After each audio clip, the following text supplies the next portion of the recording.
जय भीम नमो बुद्धाय. सुखो बुद्धानुपदो सुख सधम्म देशना सुख संघर्ष सामग्री समगणं तपो सुखो.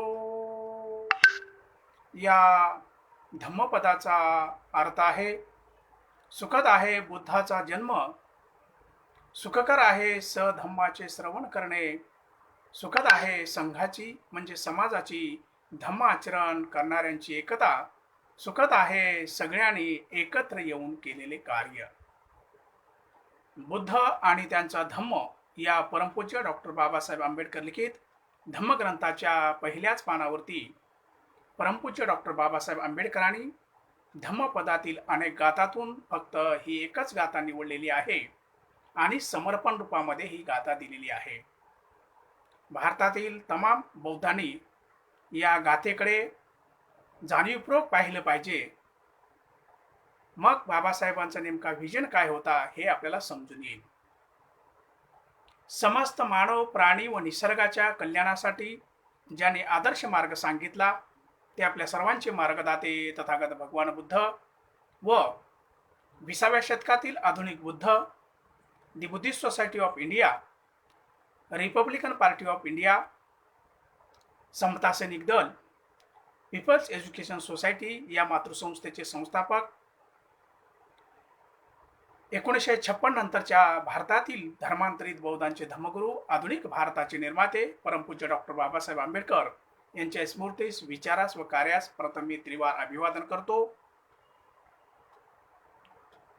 रिपब्लिकन पार्टी ऑफ इंडियाच्या वतीने मी रिपब्लिकन संविधानिक विचार या मार्गदर्शन मालिकेत आवर्जून उपस्थित राहिलेले सर्व पदाधिकारी व सर्व सदस्य, माता भगिनी, मित्रमंडळी तसेच समाजातील विविध क्षेत्रात कार्य करणाऱ्या सर्व सन्माननीय मान्यवरांचे व कार्यकर्त्यांचे सहर्ष स्वागत.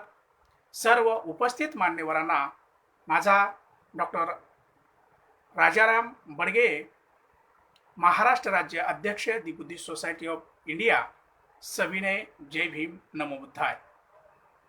मी आज आपणासमोर रिपब्लिकन विचारधारा हीच परमपूज्य डॉक्टर बाबासाहेबांनी दिलेली राजकीय बौद्ध अभिव्यक्ती या विषयावर विश्लेषण करणार आहे.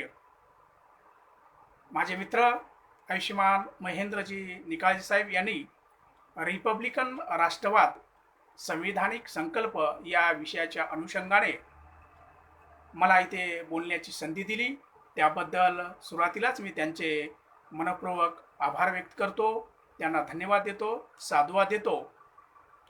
आणि या विषयाच्या अनुषंगाने मला विनंती करणारे माझे मित्र आयुष्यमान सचिनजी शुभ्रसागर, आयुष्यमान बाळासाहेबजी गायकवाड, सतीशजी केदारी साहेब आणि दी बुद्धिस्ट सोसायटी ऑफ इंडियाचे सन्माननीय ट्रस्टी चेअरमन आयुष्यमान बी.के. बर्वे साहेब, सन्माननीय महासचिव आयुष्यमान सुभाजी जंजाळे साहेब यांचेही मी इथे आभार व्यक्त करतो, त्यांनाही धन्यवाद देतो. कारण नुकतीच माझी दी बुद्धिस्ट सोसायटी ऑफ इंडियाच्या महाराष्ट्र राज्य अध्यक्षपदी निवड झालेली आहे. या विषयाला मी सुरुवात करतो आहे.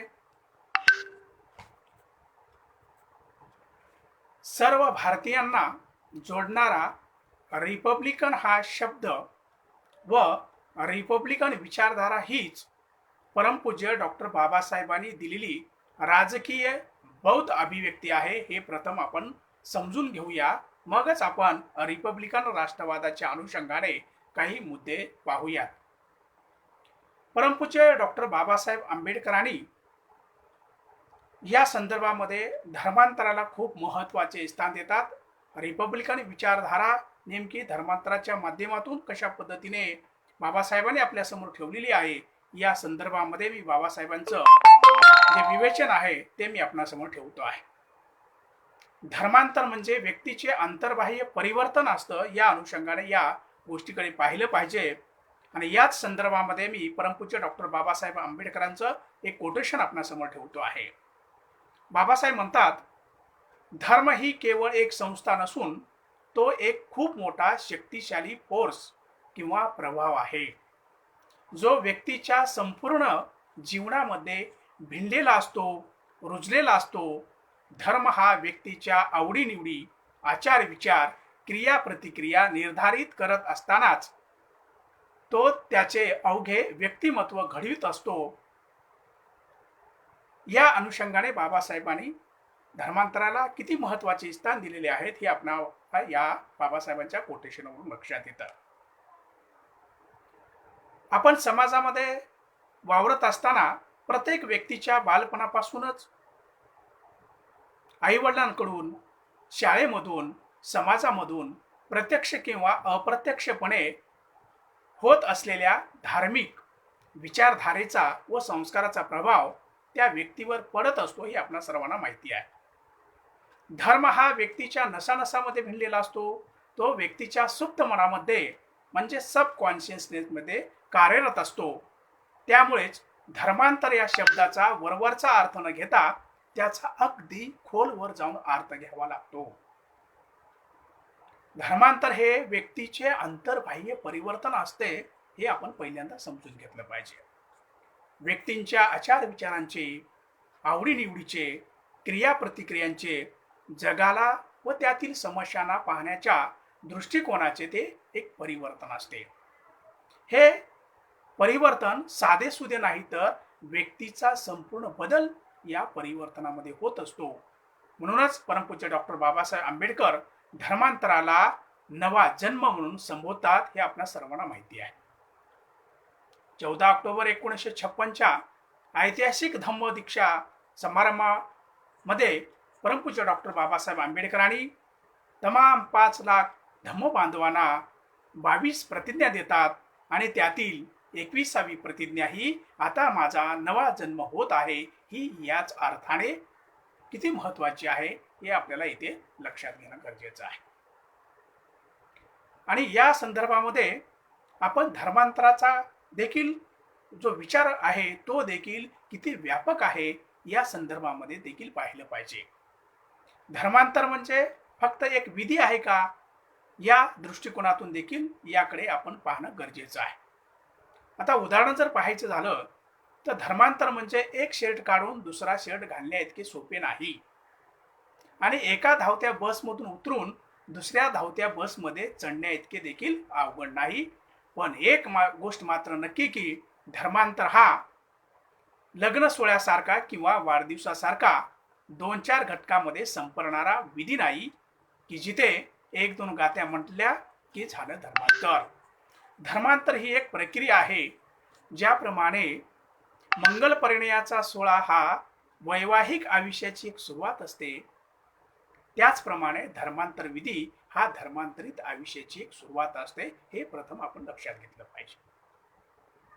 आता नसांनसांमध्ये भिनलेले जुने संस्कार, जुन्या धर्माचे आचार विचार हे केवळ एका धार्मिक विधीने पुसून टाकता येत नाही, परंतु ते पुसून टाकण्याची सुरुवात मात्र धर्मांतराच्या विधीने होत असते हे मात्र नक्की आहे.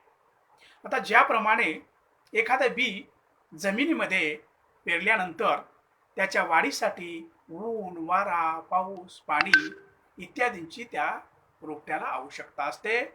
त्यानंतरच त्या रोपट्याचे विशाल भरलेल्या वृक्षामध्ये रूपांतर होत असते. आणि तोच उदाहरण आपण धर्मांतरित बौद्धांना देखील लावू शकतो. बौद्ध समाज व्यवस्थेचे पोषक धम्म वातावरण मिळाले तरच जुन्या संस्कारातून बाहेर येऊन जीवनाच्या पूर्णावस्थेकडे त्याची वाटचाल सुरू होऊ शकते. बौद्ध समाज व्यवस्थेचे पोषक वातावरण ही धर्मांतर प्रक्रियेतील अत्यंत महत्त्वाची बाब आहे हे आपण सगळ्या जाणकारांनी समजून घेतली पाहिजे असं माझं आपल्याला विनम्रतेने निवेदन आहे. आणि ही व्यवस्था निर्माण करण्यासाठी व ती जिवंत ठेवण्यासाठी धम्मजीवन जगणाऱ्या मित्र, तत्वज्ञ आणि मार्गदर्शक म्हणून कार्यरत असलेल्या उपासक आणि उपासकांची, प्रचारकांची फार मोठी आवश्यकता असते. या प्रचारकांच्या माध्यमातून सातत्याने धम्मविचार हे धर्मांतरित लोकांपर्यंत पोहोचले जातात व लोकांना धम्मविचाराशी जोडून ठेवण्यात येते. आपल्या सर्वांना माहिती आहे, परमपूज्य डॉक्टर बाबासाहेब आंबेडकरांनी बुद्ध आणि त्यांच्या धम्मामध्ये माझ्या धम्माचा प्रचार आणि प्रसार करणारा हा मित्र, तत्वज्ञ आणि मार्गदर्शक असला पाहिजे, या अनुषंगाने प्रचार यंत्रणेचं महत्त्व बाबासाहेबांनी बुद्ध आणि त्याचा धम्म या ग्रंथामध्ये विशद करतात.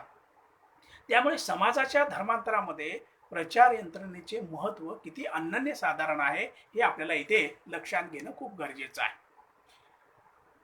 या दृष्टिकोनातून डॉक्टर बाबासाहेबांचे धर्मांतर हे एका व्यक्तीचे नसून संपूर्ण समाजाचे धर्मांतर आहे. या मुद्द्याकडे संपूर्ण भारतीय बौद्ध समाजाने लक्ष केंद्रित करणं खूप गरजेचं आहे. म्हणजे धर्मांतर हे एका व्यक्तीचं नव्हतं बाबासाहेबांचं, ते संपूर्ण समाजाचं धर्मांतर होतं आणि त्या धर्मांतराचाच आज जो फलस्वरूप जो आहे तो आपला आजचा भारतीय बौद्ध समाज आज बंगल्यामध्ये राहतो आहे, गाडी घेऊन फिरतो आहे, हे केवळ बाबासाहेबाच्या पुण्यामुळेच आहे, हे आपण इथं लक्षात घेतलं पाहिजे. आता धर्मांतराबाबत एक अतिशय महत्त्वाची गोष्ट आपण सुरुवातीला लक्षात घेतली पाहिजे की परमपूज्य डॉक्टर बाबासाहेबांचे धर्मांतर हे एका व्यक्तीसाठी आयोजित केलेले धर्मांतर नव्हते, तर संपूर्ण उपेक्षित समाजासाठी आयोजित केलेले धर्मांतर होते.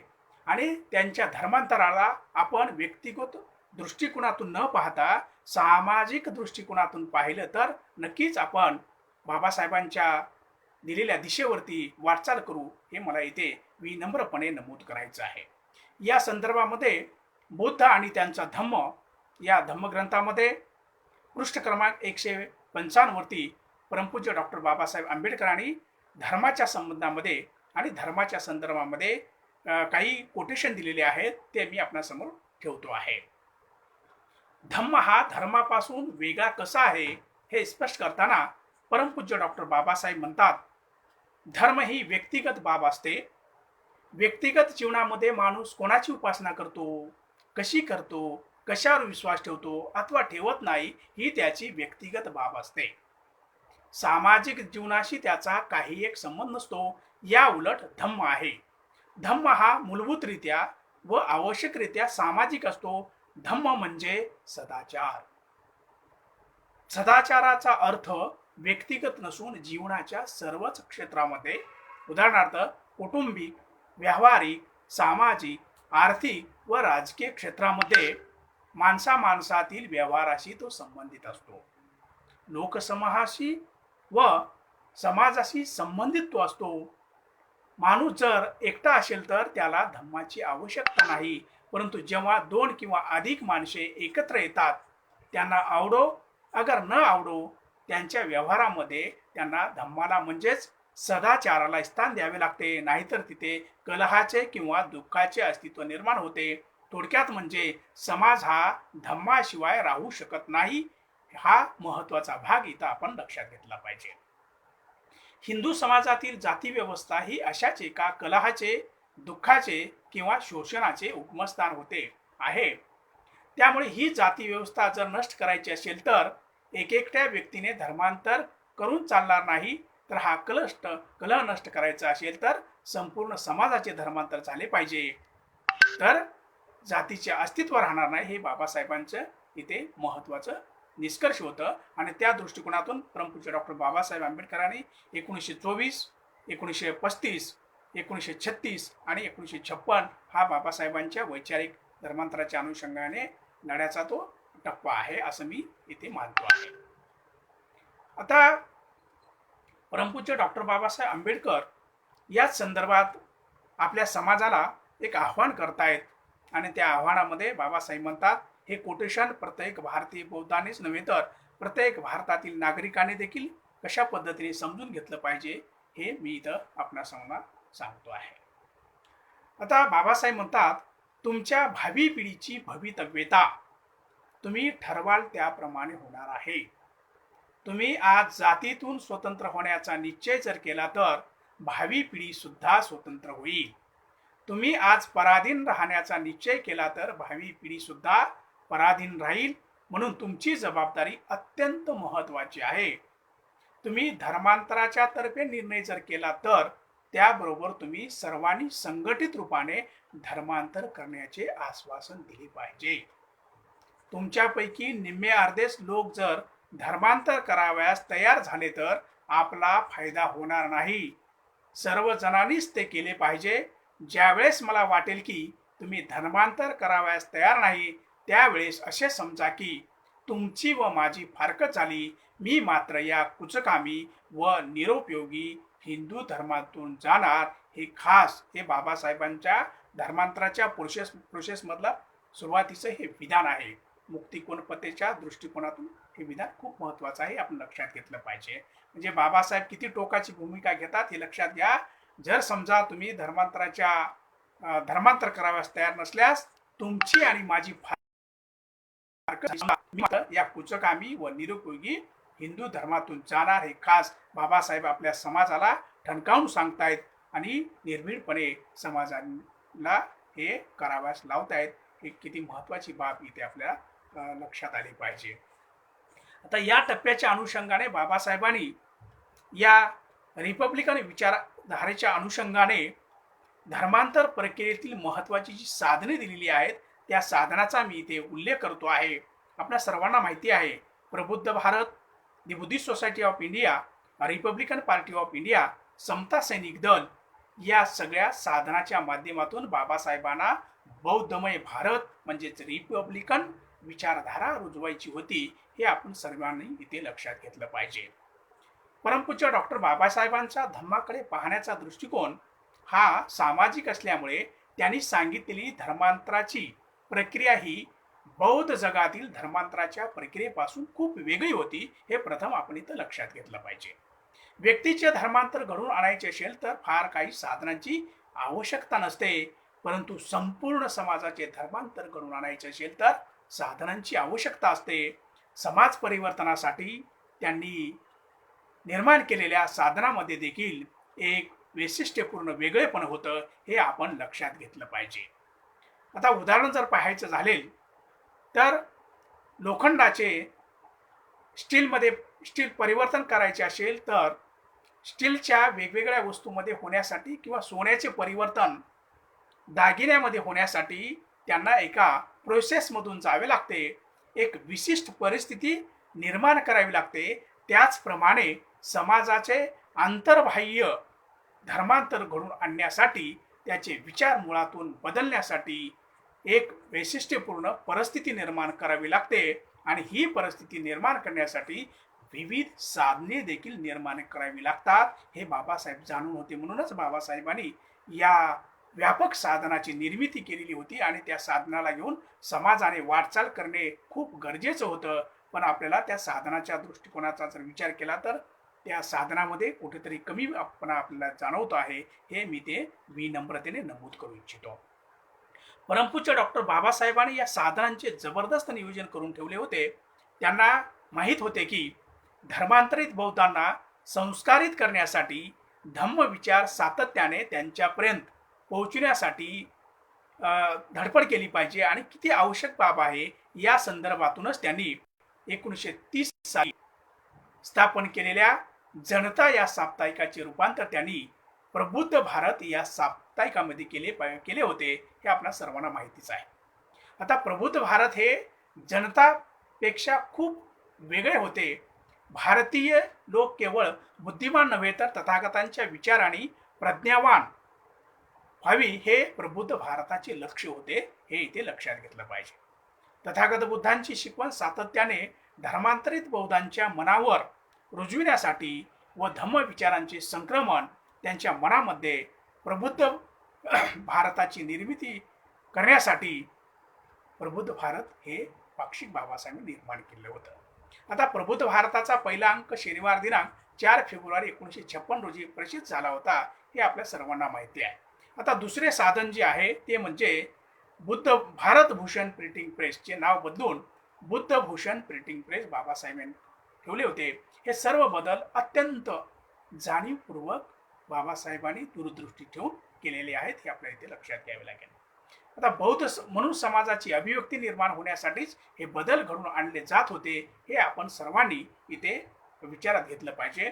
आता तिसरे जे साधन जे आहे ते साधन म्हणजे बौद्ध धम्माचा प्रचार आणि प्रसार करण्यासाठी 4 मे 1955 साली बाबासाहेबांनी दी बुद्धिस्ट सोसायटी ऑफ इंडियाची स्थापना केली होती आणि या संस्थेच्या माध्यमातून बाबासाहेबांनी संपूर्ण बौद्ध समाजाला जी 10 ध्येय उद्दिष्टे दिलेली होती त्या 10 ध्येय उद्दिष्टाच्या अनुषंगाने समाजामध्ये जर आज काही कार्य उभं राहिलं असतं तर नक्कीच आज भारतातील बौद्ध समाज हा स्वाभिमानाने सन्मानाने आत्मसन्मानाने तो या देशामध्ये वावरला असता, परंतु कुठेतरी याची कमतरता आपल्याला दिसते आहे. हे माझं निरीक्षण आहे, इथे मी आपणासमोर नोंदवतो आहे.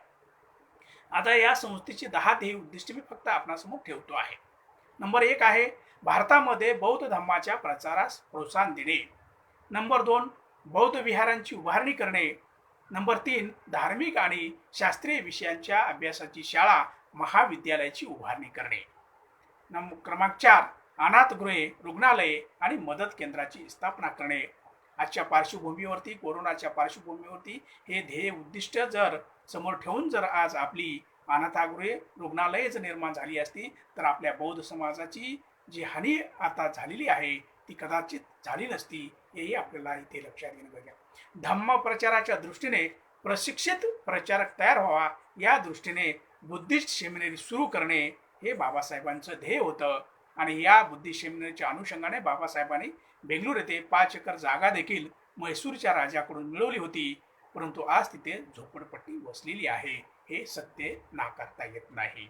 सर्व धर्माच्या तौलनिक अभ्यासात चालना दिले. सामान्य उपासक धम्माचे यथार्थ ज्ञान करून देण्यासाठी हस्तपुस्तिका याद्वारे बौद्ध साहित्य प्रकाशित करण्यासाठी प्रकाशन संस्था चालविणे. नंबर 8 आवश्यकता वाटल्यास धम्म प्रचारकांची नवीन यंत्रणा निर्माण करणे आणि प्रकाशनाचे काम करण्यासाठी छापखाना चालवणे. भारतातील धम्मानुयात एकवाक्यता निर्माण करण्यासाठी धार्मिक मेळावे तसेच परिषदा आयोजित करणे आणि भारतामध्ये बौद्ध धम्माचा प्रचार आणि प्रसार करण्यासाठी धर्मांतरित बौद्धांना सुसंघटित ठेवण्यासाठी तसेच त्यांच्या सर्वांगीण विकासासाठी दी बुद्धिस्ट सोसायटी ऑफ इंडिया हे महत्त्वाचे साधन बाबासाहेबांनी निर्माण केलेले आहे. विद्वान, व्यासंगी व प्रशिक्षित धम्मप्रचारक तयार व्हावेत यासाठीच बाबासाहेबांनी बुद्धिस्ट सेमिनरी निर्माण करण्याचे योजले होते, परंतु बुद्धिस्ट सेमिनरी निर्माण झाली नाही. परंतु आज आम्ही सचिनजी शुभ्रसागर, बाळासाहेबजी गायकवाड आणि आम्ही बुद्धिस्ट सेमिनरीच्या माध्यमातून प्रशिक्षण राबवत आहोत. या प्रशिक्षणाचा लाभ जवळपास आता 200 प्रशिक्षकांनी घेतलेला आहे. हे आपण इथे लक्षात घेतलं पाहिजे. एक महत्त्वाचे उद्दिष्टे म्हणजे जोपर्यंत धम्माचे प्रचार आणि प्रचार करणारे प्रसारक निर्माण होत नाही तोपर्यंत धम्म वाढत नाही. या अनुषंगाने या गोष्टीकडे आपण पाहिले पाहिजे. आणि दुसरी एक महत्त्वाची बाब म्हणजे चौथे म्हणजे नव्याने धर्मांतरित बौद्धांच्या राजकीय अभिव्यक्तीसाठी बाबासाहेबांनी शेड्यूल कास्ट फेडरेशन या राजकीय पक्षाचे रूपांतर रिपब्लिकन पार्टी ऑफ इंडिया यामध्ये केले होते. धर्मांतरित बौद्धांची राजकीय रणनीती, राजकीय ध्येय धोरणे, उद्दिष्टे कशी असावी व कोणती असावी याबाबतचे दिशा दिग्दर्शन बाबासाहेबांनी रिपब्लिकन पार्टी ऑफ इंडियाच्या खुल्या पत्रामध्ये दिले होते. हे आपल्या सर्वांना माहिती आहे. तर या पत्रामध्ये आपल्याला सगळ्यांना हे पत्र नक्कीच सगळ्यांनी जाणून घेतलं पाहिजे. मी आपणासमोर ठेवतो आहे. आम्ही भारताचे लोक प्रतिज्ञापूर्वक असे ठरवितो की भारत हे स्वतंत्र, सार्वभौम, लोकसत्ताक राष्ट्र राहील आणि त्यातील सर्व नागरिकांना सामाजिक, आर्थिक व राजकीय न्याय, विचार, भाषण, मत आणि धार्मिक स्वातंत्र्य, संधी व सामाजिक प्रतिष्ठा याबाबत समता, व्यक्ती स्वातंत्र्य व राष्ट्रायके साधणारा बंधुभाव या गोष्टी मिळवून देण्यासाठी हा पक्ष झटतो. भारतीय राज्यघटनेच्या या उपोद्घातामधील ध्येय उद्दिष्टे न्याय, स्वातंत्र्य, समता व बंधुत्व साध्य करणे हेच रिपब्लिकन पक्षाचे ध्येय आणि उद्दिष्टे राहील. हे बाबासाहेबांनी या पत्रामध्ये दिले. ही उद्दिष्टे साध्य करण्यासाठी रिपब्लिकन पक्ष सार्वजनिक व्यवहारात खालील तत्वांना बांधले राहील. नंबर 1 सर्व भारतीयांना समान न्याय मिळेल. एवढेच नव्हे तर समान न्याय हा प्रत्येक भारतीयांचा हक्क आहे असे मानण्यात येईल आणि यानुसार जेथे समता नाही तेथे ती आणण्यासाठी पक्ष झटेल व जेथे ती नाकारण्यात येते तेथे ती राबविण्यासाठी लढा देईल. प्रत्येक व्यक्तीचे सुख हा केंद्रबिंदू समजण्यात येईल आणि आपल्या उद्धारास्तव प्रयत्न करण्याची प्रत्येक व्यक्तीस समान संधी मिळेल. शासन संस्था हे साध्य मिळवण्यासाठी वापरावयाचे साधन होईल. नंबर 3, इतर देश बांधवांच्या हक्काचे व शासन संस्थेच्या आवश्यक तेवढ्या अधिकारांचे संरक्षण करून प्रत्येक नागरिकास धार्मिक, आर्थिक, राजकीय स्वातंत्र्य असले पाहिजे असे हा पक्ष मानेल. प्रत्येक भारतीय नागरिकास समान संधीचा अधिकार असल्याचे हा पक्ष मान्य करेल. अर्थात ज्यांना आत्मोन्नतीसाठी कधीच संधी मिळाली नसेल त्यांना संधी मिळालेल्या लोकांपेक्षा अग्रक्रम देण्याचे तत्व पक्ष अंगीकारेल. आणि नंबर 5, प्रत्येक व्यक्तीस जीवनातील गरजा व भीती यापासून मुक्ती मिळवून देण्याच्या शासन संस्थेच्या कर्तव्याची जाणीव सरकारला हा पक्ष सातत्याने देईल. हा पक्ष स्वातंत्र्य, समता व बंधुत्व याच्या प्रस्थापनेसाठी अग्र धरील आणि एका माणसाकडून दुसऱ्या माणसाची, एका वर्गाकडून दुसऱ्या वर्गाची किंवा एका राष्ट्राची दुसऱ्या राष्ट्राकडून होणारी पिळवणूक व दडपशाही यांना पायबंद घालेल. नंबर 7, व्यक्ती व समाज या दोहोंच्या भल्याच्या दृष्टीने संसदीय राज्यपद्धती ही सर्वोत्तम राज्यपद्धती अशी या पक्षांची धारणा राहील. अशा पद्धतीने परमपूज्य डॉक्टर बाबासाहेब आंबेडकरांनी या रिपब्लिकन विचारधारेच्या अनुषंगाने रिपब्लिकन पक्षाची जी बांधणी केलेली होती ती बांधणी आपण विचारात घेणं खूप महत्त्वाचं आहे. आज आपण चळवळीत कार्य करणारे अनेक जण आपल्याला आपण पाहतो आहोत. विशेषतः डाव्या चळवळीमध्ये कार्य करणारे काही नेते असे म्हणतात की रिपब्लिकन पक्ष हा धर्मनिरपेक्ष पक्ष आहे, परंतु ज्यांना भारतीय राज्यघटनेमध्ये असलेले बौद्ध तत्वज्ञानाचे अस्तित्व मुळीच समजले नाही, त्यांना रिपब्लिकन पक्षाची ध्येय धोरणे असलेले बौद्ध तत्वज्ञानाचे अस्तित्व हे काय समजणार, अशा पद्धतीची देखील समाजामध्ये चर्चा करायला लोक आहे. भारतीय बौद्ध तत्वज्ञानाचा राजकीय आविष्कार आहे, त्याचप्रमाणे रिपब्लिकन पक्षाची ध्येय धोरणे देखील बौद्ध तत्वज्ञानाचा राजकीय आविष्कारच आहे. खंत एवढीच की या व्यापक दृष्टिकोनातून रिपब्लिकन पक्षाला पाहता आले नाही व त्या पद्धतीने त्याची वाटचाल गेल्या 66 वर्षात होऊ शकली नाही, हे इथे विनम्रतेने नमूद करावं लागेल.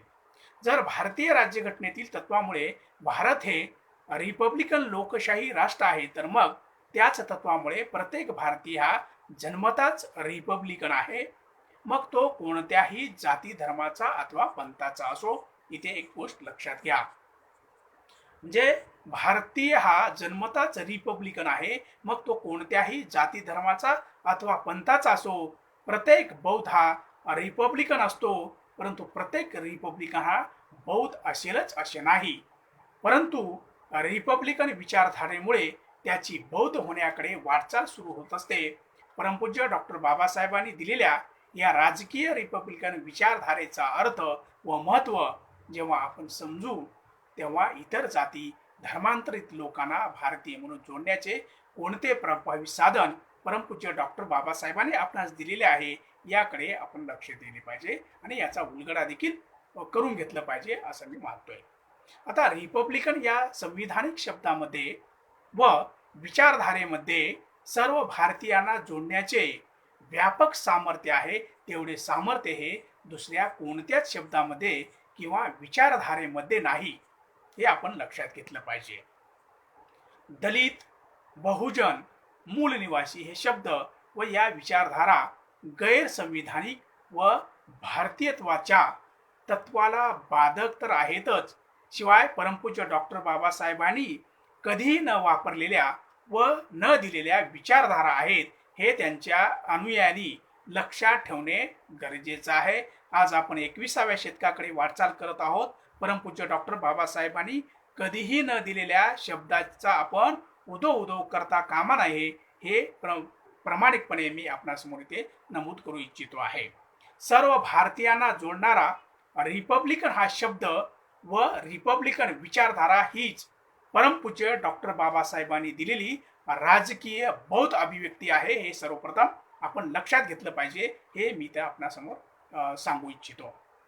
बाबासाहेबांनी काय म्हणाले आहेत तर म्हणजे पहा, सर्व भारतीयांना जोडणारा रिपब्लिकन हा शब्द व रिपब्लिकन विचारधारा हीच बाबासाहेबांच्या संपूर्ण चळवळीची दिशा आहे, हे आपण इथे लक्षात घेतलं पाहिजे.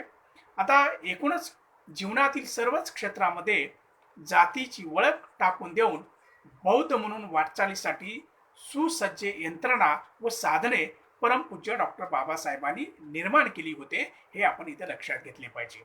ही साधने धर्मांतर या प्रक्रियेचा एक अविभाज्य भाग होता व आजही आहेत. धर्मांतरामध्ये धम्मदीक्षा विधी हा जेवढा महत्वाचा आहे तेवढीच महत्वाची साधने आहेत, हे प्रथम आपण लक्षात घेतलं पाहिजे. आता जे लोकांचे परिवर्तन घडवून आणण्यासाठी मदत करतात, जे धर्मांतरित झालेले आहेत, ज्यांना बौद्ध संस्कृती जोडून ठेवण्यासाठी व जे अजून धर्मांतरित व्हायचे आहेत त्यांना या प्रवाहामध्ये आणण्यासाठी ही साधने अतिशय महत्वाची आहेत, हे आपण इथे लक्षात घेतलं पाहिजे. या दृष्टिकोनातून या साधनांचा आपण योग्य उपयोग करून घ्यायला पाहिजे. बाबासाहेब म्हणतात, राज्यघटनेबाबत बाबासाहेबांनी दिलेले कोटेशन मी आपणासमोर ठेवतो आहे. बाबासाहेब म्हणतात, कितीही चांगली राज्यघटना असो, परंतु ती अंमलबजावणी करणारे जर योग्य लोक नसतील तर तिचा काहीही उपयोग नाही. त्याचप्रमाणे कितीही चांगली साधने असोत, तिचा योग्य दिशेने व योग्य पद्धतीने उपयोग करणारी लोक जर नसतील तर त्याचा काही उपयोग नाही, हे आपण इथं सर्वप्रथम लक्षात घेतलं पाहिजे.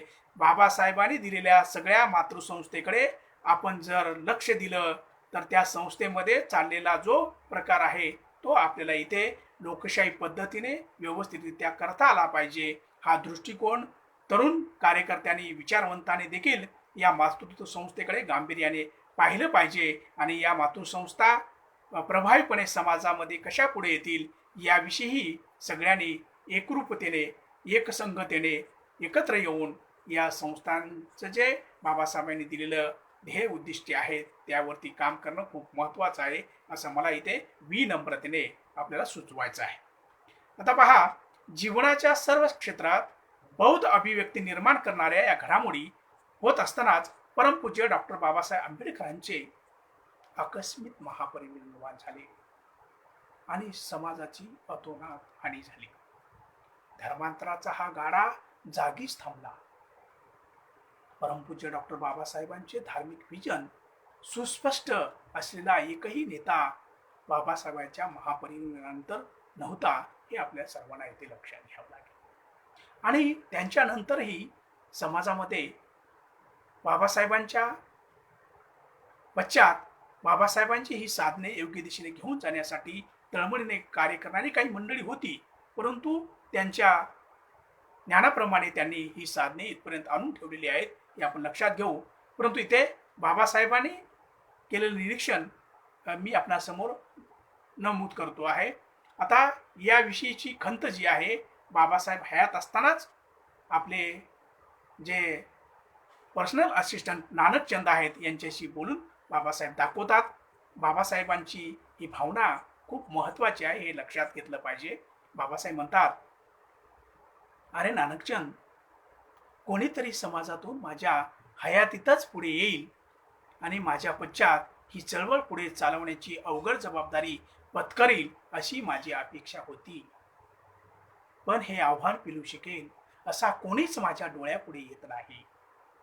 माझ्या ज्या सहकाऱ्यांबद्दल तेही चळवळ चालवतील असा माझा विश्वास आणि भरोसा होता, ते आज नेतृत्वासाठी आणि सत्तेसाठी एकमेकांमध्ये भांडत आहेत. त्यांच्या शिरावर येऊ घातलेली जबाबदारी किती मोठी आहे त्यांच्या ध्यानी मनीही असल्याचे दिसत नाही, हे बाबासाहेबांनी खंत व्यक्त केलेली आहे. पहा, किती महत्त्वाचा संदर्भ इथे आपण लक्षात घेतला पाहिजे. आणि आज आपण नव्याने बाबासाहेबांचा हा जो ध्येय उद्दिष्टांचा जो विचार आहे तो आपण समाजात रुजवण्यासाठी कटिबद्ध झालो पाहिजे, हे मला इथे सुचवायचं आहे. डॉक्टर बाबासाहेबांनी निर्माण केलेल्या या साधनांना आपण व्यापक धार्मिक दृष्टिकोनातून उपयोगात आणण्यासाठी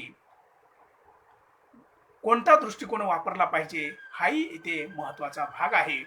आता एकूणच बाबासाहेबांच्या या खंतच्या बाबतीमध्ये जर आपण पाहिलं तर बाबासाहेबाच्या नंतर बाबासाहेबांची चळवळीची प्रमुख सूत्रे ही सांघिक नेतृत्वाकडे गेली. त्याला कलेक्टिव्ह लिडरशिप किंवा प्रेसिडियम असे म्हणतात, हे आपल्या सर्वांना माहिती आहे. आता उदाहरण जर पाहायचं झालं तर Akhil Bharatiya Schedule Caste Federation, the Buddhist Society of India, People's Education Society, Schedule Caste Improvement Trust, कनिष्ठ गाव कामगार असोसिएशन, बुद्धभूषण प्रेस आणि प्रबुद्ध भारत या सर्व संस्था प्रेसिडियमच्या ताब्यात देण्यात आल्या होत्या, हे आपल्या सर्वांना माहिती आहे. परमपूज्य डॉक्टर बाबासाहेबांच्या पश्चात आंबेडकरी चळवळीवर झालेले सांघिक नेतृत्वाचे परिणाम हे खोलवर झालेले दिसतात, हे आपल्या सर्वांना माहिती आहे. चळवळीची अवस्था काय झाली हे आपण सगळेजण जाणतो आहोतच. पण परमपूज्य डॉक्टर बाबासाहेबांची जीवनातील सर्व क्षेत्रात बौद्ध म्हणून व्यक्त होऊ पाहणारी चळवळ ही मात्र लुप्त झालेली आहे. ही आजची खंत आहे ती तुटपुंजी आहे असं आपल्याला म्हणावं लागतं. रिपब्लिकन पक्षाच्या ध्येय धोरणामध्ये असलेले व्यापक धार्मिक विजन लुप्त झाले आणि केवळ राजकारणाने डोके वर काढले. धम्मरूपी प्राण गेलेल्या शरीरासारखे रिपब्लिकन पार्टी ऑफ इंडियाचे तुकडे पडले आणि कालांतराने दलित पॅंथर, बामसेफ, बहुजन समाज पार्टी, मूल निवासी यासारख्या अबौद्ध विचारधारा व त्यावर आधारित संघटना निर्माण झालेल्या आहेत.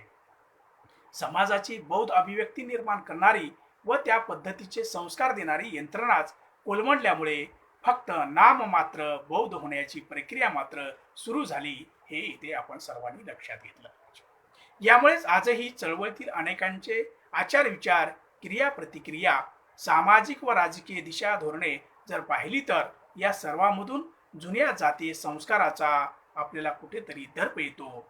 याचा पुरावा काय तर आजचे व्हॉट्सअप, फेसबुक वरील मेसेजेस पहा. कित्येक जण स्वतःला दलित म्हणून घेण्यात धन्यता मानतात.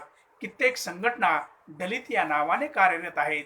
इतकेच नव्हे तर बाबासाहेबांच्या चळवळीचे नामकरण देखील दलितांची चळवळ म्हणून केले गेले आहे.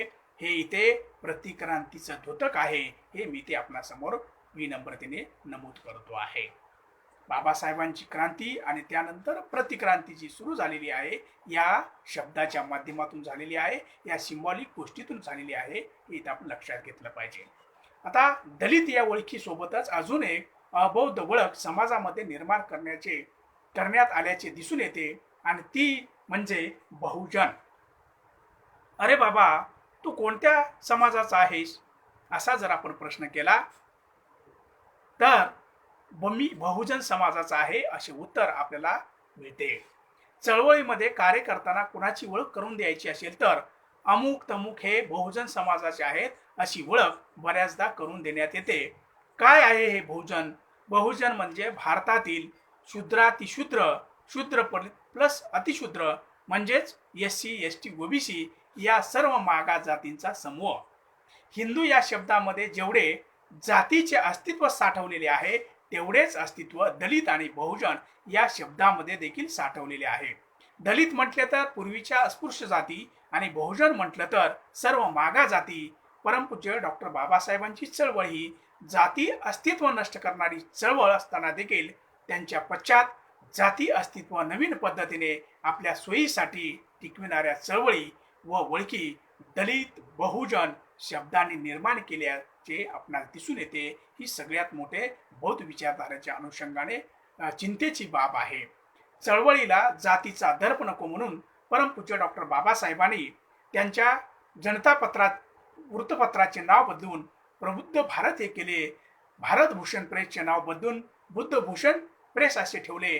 शेड्यूल कास्ट फेडरेशनचे नाव बदलून रिपब्लिकन पार्टी ऑफ इंडिया असे ठेवले. परंतु इथे जातींना नष्ट करणाऱ्या ओळखीऐवजी जातींना जिवंत ठेवणाऱ्या बहुजन या ओळखी स्वीकारण्यात आले आहेत. हे इथलं सध्याचं वास्तव आहे, हे नाकारता येत नाहीये. परमपूज्य डॉक्टर बाबासाहेबांनी या संदर्भामध्ये जे काही आपल्याला जे दिलेलं योगदान होतं ते योगदान आपण कुठेतरी विसरत चाललेलो आहोत का, हाही भाग इथे आपण चिंतनात्मक दृष्टिकोनातून पाहायला पाहिजे. दलित बहुजन या ओळखीमध्ये आणि या विचारधारेनुसार कार्य करणाऱ्या संघटनांमध्ये हा मूलभूत बदल घडून आलेला दिसून येत नाही. या उलट संघटनांना जुन्या जाती ओळखीचा व विचारधारेचाच दर्प येत असल्याचे आढळून येते. नवजीवन फक्त नव्या शरीरात संचरू शकते. नवजीवन अस्तित्वात येण्यापूर्वी जुने शरीर टाकून दिले पाहिजे. थोडक्यात नव चैतन्याचा संसार होऊन ते कार्यरत व्हायचे असेल तर जुने संपलेच पाहिजे. परमपूज्य डॉक्टर बाबासाहेब आंबेडकरांनी या संदर्भात दिलेलं हे कोटेशन आहे. त्याचप्रमाणे बौद्ध म्हणून स्वाभिमानाची उन्नतीची वाटचाल करायची असेल तर जुनी जातीची ओळख व संस्कार हे फेकून दिले पाहिजेत, तरच नवीन बौद्ध ओळख निर्माण होऊ शकते. परमपूज्य डॉक्टर बाबासाहेबांनी एवढे स्पष्ट करून सुद्धा वरील विचारधारामध्ये कार्य करणारे बरेच जण प्रश्न विचारतात की बौद्ध ही लिमिटेड व छोट्या समूहाची ओळख घेऊन आपण पुढे कसे जाणार. ही ओळख जर पुढे नेली तर इतर समाज व इतर जाती जोडता येणार नाही, त्याच्यामध्ये कार्य करता येणार नाही, अशा पद्धतीची दिशाभूल करणारी विधाने देखील करतात. त्यांना रिपब्लिकन विचारधारा जर समजली असती तर हे विधान त्यांनी केले नसते, परंतु हे समाजातलं वास्तव आहे. खरं तर बौद्ध व रिपब्लिकन तत्वज्ञानाचा अर्थ न समजलेले व्यक्तीच असा विचार करू शकतात, हे आपण इथे लक्षात घेतलं पाहिजे. व्यक्ती बौद्ध शब्दाला देखील जातीच्या संकुचित दृष्टिकोनातून पाहतात. पूर्वापार जातीचे संस्कार त्यांच्या संकुचित मनामध्ये दृढ असल्यामुळे जातीयतेच्या संकुचित चष्म्यातून बौद्ध ही ओळख त्यांना लिमिटेड किंवा संकुचित वाटते. इतर जातींना जोडण्यात येणारा अडथळा वाटतो. खरं तर एकाच वाक्यामध्ये याला उत्तर देता येऊ शकते.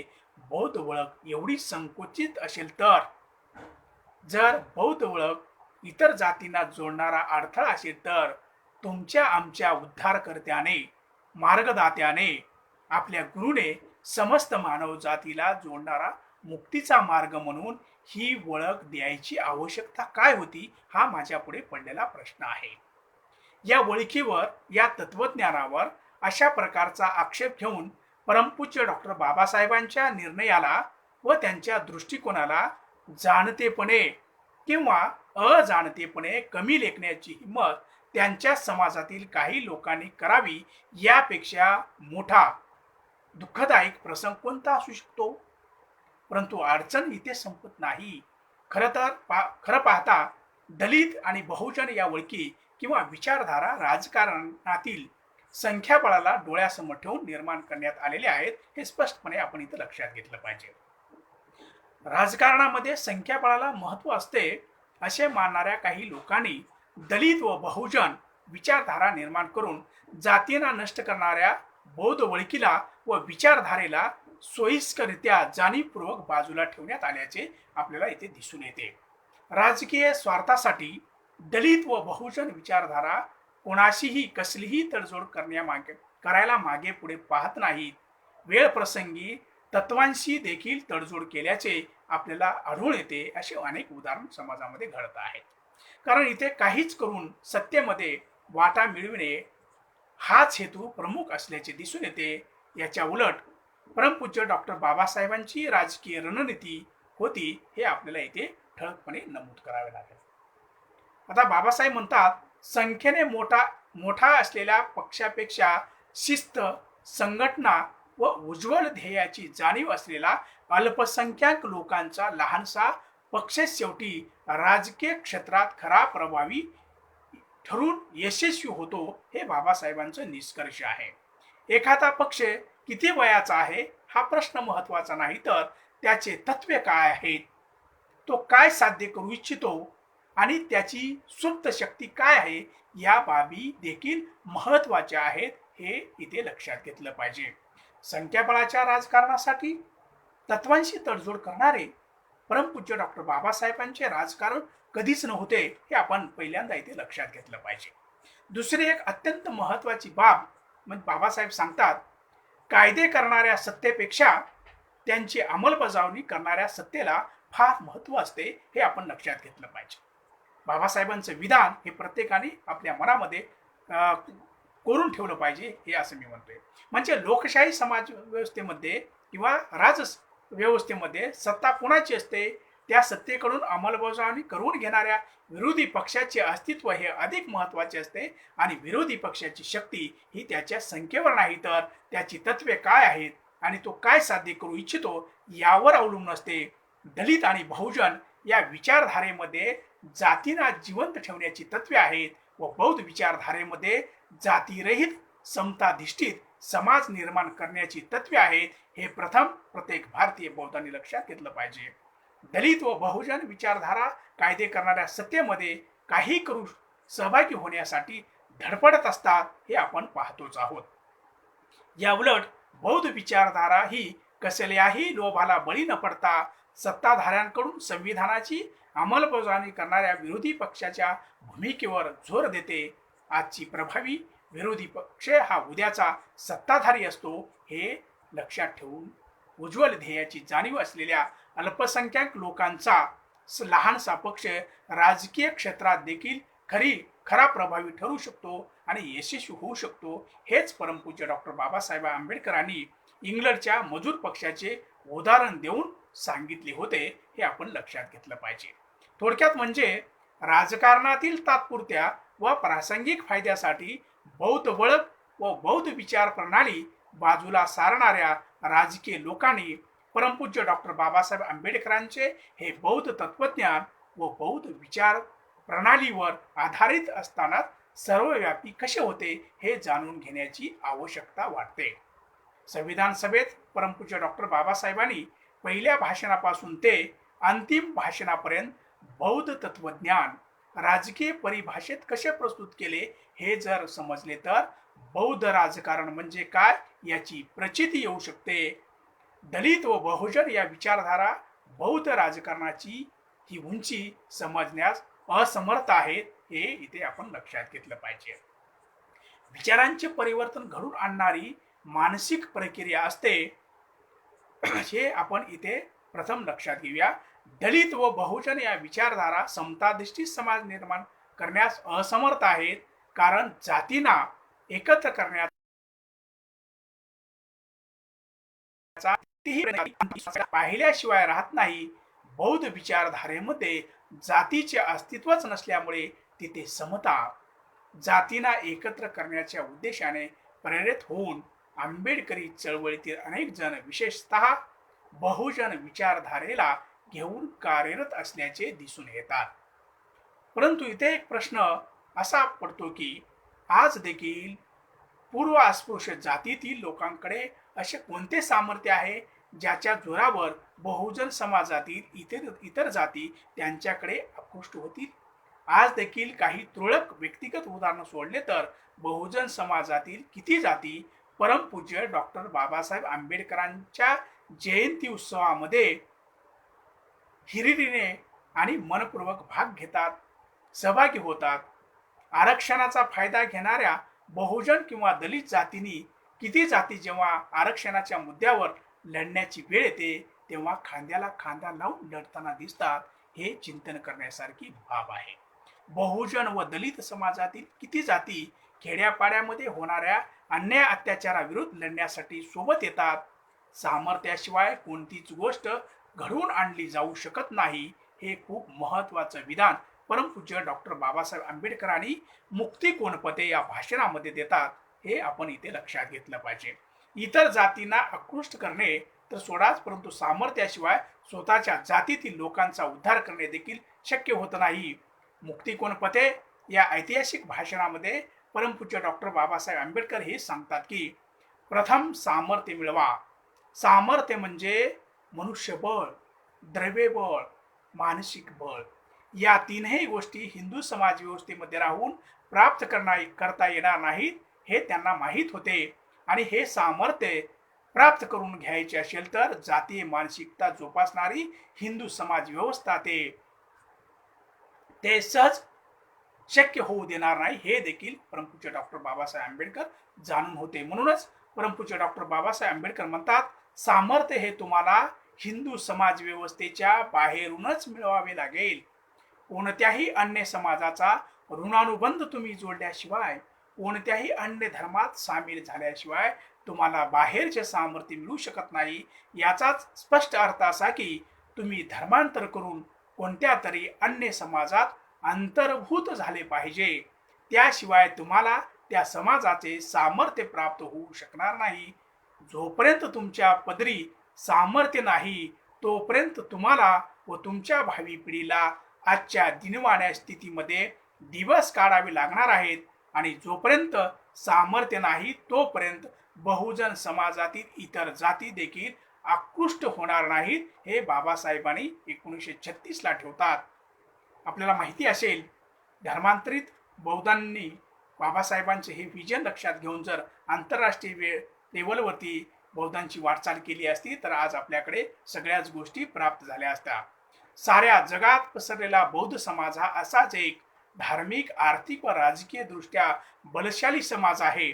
आज आंतरराष्ट्रीय स्तरावर चीन, जपान, साऊथ कोरिया, तैवान या आर्थिक महासत्ता आहेत, हे आपण जाणतोच आहोत. म्यानमार, लाओस, कंबोडिया, श्रीलंका यासारखी बौद्ध राष्ट्रे नैसर्गिक साधन संपत्तीमुळे जगाचे आकर्षण आहेत. आज अमेरिकेसारखी महासत्ता देखील आशियन या जास्तीत जास्त बौद्ध राष्ट्र असलेल्या संघटनेला घाबरून आहे, हे आपण इथे लक्षात घेतलं पाहिजे. अशा या आंतरराष्ट्रीय बलशाली बौद्ध समाजासमोर भारतातील धर्मांतरित बौद्ध जोडले गेल्यास भारतातील बौद्धांचे स्थान बळकट होऊ शकते. ते स्वतःचे सामर्थ्य निर्माण करू शकतात.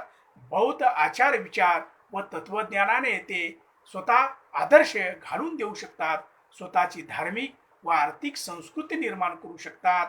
महार म्हणून, बहुजन म्हणून किंवा दलित म्हणून हे सामर्थ्य प्राप्त करता येणार नाही, तर परमपूज्य फक्त बौद्ध म्हणूनच हे सामर्थ्य निर्माण करता येणे शक्य आहे. ही बाब परमपूज्य डॉक्टर बाबासाहेब आंबेडकरांनी मुक्ती कोणपते या सुप्रसिद्ध भाषणातून स्पष्टपणे दिलेली आहे, हे आपण लक्षात घेतलं पाहिजे. आणि त्यासाठीच पहिले पाऊल हे बाबासाहेबांनी धर्मांतराचे आहे हे नमूद करतात. त्यासाठी पहिले पाऊल हे समाजाच्या सर्वच क्षेत्रात सामूहिक बौद्ध अभिव्यक्ती निर्माण करण्याचे आहे. जोपर्यंत समाजाची सामूहिक बौद्ध अभिव्यक्ती निर्माण होणार नाही तोपर्यंत आंतरराष्ट्रीय स्तरावर असलेला बौद्ध समाज भारतातील धर्मांतरित बौद्धांची दखल घेणार नाही, हे आपण इथं लक्षात घेतलं पाहिजे. आपल्याला माहिती आहे 2018 ला भीमा कोरेगावची दंगल घडली आणि ही दंगल वर्तमानपत्रामध्ये जर भारतातील बौद्ध आणि सवर्णामध्ये दंगल झाली असा जर मेसेज वर्तमानपत्रामधून, इलेक्ट्रॉनिक्स मीडियामधून जर प्रसिद्ध झाला असता तर आंतरराष्ट्रीय लेवलवरतून बौद्ध समाज जो आहे त्यांनी प्रश्न विचारला असता. भारताच्या पंतप्रधानांना देखील तो प्रश्न विचारला असता की भारतातील बौद्धांवरती अन्याय अत्याचार का होत आहेत. परंतु भारतातील वर्तमानपत्रे जाणीवपूर्वक भारतातील बौद्धांना दलित म्हणूनच हिणवतात. एक गोष्ट इथे जाणीवपूर्वक आपण लक्षात घेतली पाहिजे. जर भीमा कोरेगावमध्ये बौद्ध येत नाही तर कोण येतात, तर दलित येतात का, हाही प्रश्न आहे. आणि बाबासाहेबांनी आपल्याला जी स्वाभिमानी बौद्ध ओळख दिलेली आहे ती बौद्ध ओळख आपण नाकारून दलित ओळखीमध्ये आपण त्या चिखलामध्ये रुतून बसण्याचा प्रयत्नच करत आहोत. म्हणूनच आज आपलं स्वाभिमानी अस्तित्व सिद्ध होऊ शकत नाही आपण जर बाबासाहेबांच्या मार्गाने गेलो नाही. बाबासाहेबांचा मार्ग म्हणजे बौद्ध आणि रिपब्लिकन विचारधारा आहे, हे आपण इथं लक्षात घेतलं पाहिजे. दलित, बहुजन, मूल निवासी या ओळखीमुळे आंतरराष्ट्रीय स्तरावर असलेला बौद्ध समाज हा भारतातील धर्मांतरित बौद्धांना हिंदूचाच एक घटक म्हणून समजतो आहे आणि समजत राहील. व धर्मांतरित बौद्धांच्या समस्या या हिंदू समाजाच्या अंतर्गत समस्या आहेत असे समजून त्याकडे लक्ष देणार नाही. म्हणून पहिले पाऊल समाजाची सर्व बाजूने बौद्ध ओळख निर्माण करण्याचे असले पाहिजे असं मी इथे नमूद करू इच्छितो. खरी क्रांती ही इथे आहे. खरी क्रांती ही बौद्ध विचारांत आहे, बौद्ध तत्वज्ञानात आहे. सगळं जग बुद्धाकडे व परमपूज्य डॉक्टर बाबासाहेबांकडे चालले असताना आपण जातीना जीवन ठेवणाऱ्या दलित व बहुजन ओळखीमध्ये का राहावे, हा मला पडलेला प्रश्न आहे. आतापर्यंत परमपूज्य डॉक्टर बाबासाहेबांनी लोकांनी एक महान राजकारणी परमपूज्य डॉक्टर बाबासाहेब आंबेडकरांना लोकांनी एक महान राजकीय पुरुष, एक महान घटनातज्ञ, एक महान समाज सुधारक या वेगवेगळ्या रूपामध्ये त्यांना नामाभिमान दिलेले आहेत. परंतु परमपूज्य डॉक्टर बाबासाहेब आंबेडकरांना एक धर्मपुरुष, एक धम्मगुरू म्हणून फारच कमी लोकांनी त्यांच्याकडे पाहिलं आहे आणि त्यांना स्वीकारले देखील आहे. परमपूज्य डॉक्टर बाबासाहेबांच्या विचारांची किमया किंवा तेव्हाच समजू शकेल जेव्हा परमपूज्य डॉक्टर बाबासाहेबांना आपण धर्मपुरुष म्हणून पाहतो व धम्मपुरुष म्हणून स्वीकारतो. जगातील बौद्ध शक्ती भारतातील बौद्धांच्या सोबत तेव्हाच येऊ शकते जेव्हा परमपूज्य डॉक्टर बाबासाहेबांना आपण या रूपामध्ये पाहू शकतो. जगातील बौद्ध शक्ती किंवा सामर्थ्य प्राप्त करायची असेल तर जेव्हा भारतातील धर्मांतरित बौद्ध बाबासाहेबांनी दिलेल्या बौद्ध विचाराकडे आकृष्ट होतील. कारण त्यावेळेस त्या समाजात हिंदू समाज व्यवस्था आणि बौद्ध समाज व्यवस्था यातील फरक लक्षात आलेला असेल. त्यांना देखील स्वातंत्र्य, समता व बंधुता यावर आधारित समाज मूल्यांचे महत्त्व असणार आहे. त्यांना देखील त्यांचा उद्धार नेमका कशामध्ये आहे हे दिसून येणार आहे. आणि म्हणूनच या संदर्भामध्ये परमपूज्य डॉक्टर बाबासाहेबांना समाजामध्ये भविष्यात होणाऱ्या या धार्मिक क्रांतीची पुरेपूर खात्री होती. म्हणूनच नागपूर येथील धम्मदीक्षा सोहळ्याच्या प्रसंगी आपल्या भाषणात ते धर्मांतरित बौद्धांना सांगतात, मात्र तुमचीही जबाबदारी मोठी आहे. तुमच्याबद्दल इतर लोकांना आदर वाटेल, मान सन्मान वाटेल अशी कृती तुम्ही केली पाहिजे. हा धर्म म्हणजे आपण गळ्यात एक मडके अडकून घेत आहोत असे मानू नका. बौद्ध धर्माच्या दृष्टीने भारताची भूमी सध्या शून्यवत आहे. म्हणून आपण उत्तम रीतीने धर्म पाळण्याचा निर्धार केला पाहिजे. नाहीतर महार लोकांनी तो निंदाजनक स्थितीत आणला असे होऊ नये. म्हणून आपण दृढ निश्चय केला पाहिजे. हे आपल्याला साधले तर आपण आपल्या बरोबरच देशाचा इतकेच नव्हे तर जगाचाही उद्धार करू शकू. कारण बौद्ध धर्मानेच जगाचा उद्धार होणार आहे. हे बाबासाहेबांनी दीक्षा समारंभामध्ये दिलेले हे भाषण आहे. या भाषणाचा आणि टोटल संपूर्ण रिपब्लिकन विचारधारेचा जर आपण विचार केला तर आज आपल्या पक्षाची, धार्मिक संघटनांची आणि शैक्षणिक संघटनांची आणि सामाजिक संघटनांची जी अवस्था झालेली आहे ती अवस्था जर आपल्याला दूर करायची असेल तर बाबासाहेबांनी दिलेल्या या दिशेवर आपण गेलो पाहिजे. आणि रिपब्लिकन राष्ट्रवादाच्या अनुषंगाने आपल्याला जर विचार करायचा असेल, बाबासाहेबांनी दिलेल्या या साधनाला आपण बळकटी दिली पाहिजे, या साधनाला वाढवलं पाहिजे. तरच बाबासाहेबांचा हा रिपब्लिकन राष्ट्रवाद आणि रिपब्लिकन विचारधारा आणि रिपब्लिकन अभिव्यक्ती ही निश्चित समाजामध्ये प्रभावीपणे पुढे येऊ शकेल. हे मी ते विनम्रतेने नमूद करू इच्छितो. या प्रसंगी मला रिपब्लिकन पार्टी ऑफ इंडियाच्या वतीने मी रिपब्लिकन या फेसबुक लाईव्हमध्ये बोलण्याची संधी दिली त्याबद्दल मी आयुष्यमान महेंद्रजी निकाळजे साहेब यांचं पुनश्च आभार व्यक्त करतो. तसेच माझे सहकारी आयुष्यमान सचिनजी शुभ्रसागर सर, आयुष्यमान बाळासाहेबजी गायकवाड आणि ट्रस्टी चेअरमन आयुष्यमान बी के बर्वेजी आणि ट्रस्टी महासचिव आयुष्यमान सुभाजी जोंजाळे साहेब आणि इतर सर्व उपस्थित सर्व धम्मबांधवांनाही मी धन्यवाद देतो, त्यांचा आभार व्यक्त करतो, साधुवाद व्यक्त करतो आणि मी तर थांबतो. जय भीम, नमो बुद्धाय. सबितियो विवजन्तु सबरोगो विनशतु माते भवन्तरायो सुखी दीर्घायुको भव. साधु साधु साधु.